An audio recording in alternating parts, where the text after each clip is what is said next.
U kunda Alloh taoloning oldiga bandalar yakkama-yakka hisob-kitobga keladi. Mo'minni Alloh taolo olib keladi.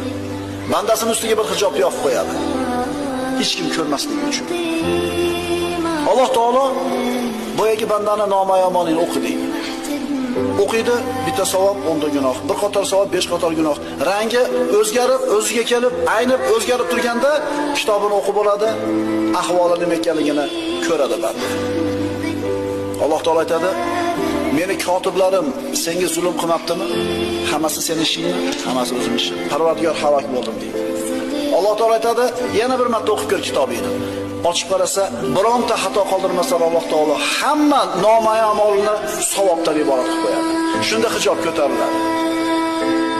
Shunda boyagi gapni aytadi: "Ha, umuqro'u kitabiya. Ko'ringlar mana, meni kitobimda bironta ham gunohim yo'q" deydi. Vaholanki bor edi. Alloh taolo aytadi: "Ey bandam, dunyoda seni ayblarini bekitganmanmi? Dunyoda bekitganimdan keyin bu yerda fosh qilmayman. Bugun bu yerda gunohlarni kechiraman. Kitobingni yana bir marta o'qi" deydi. Alloh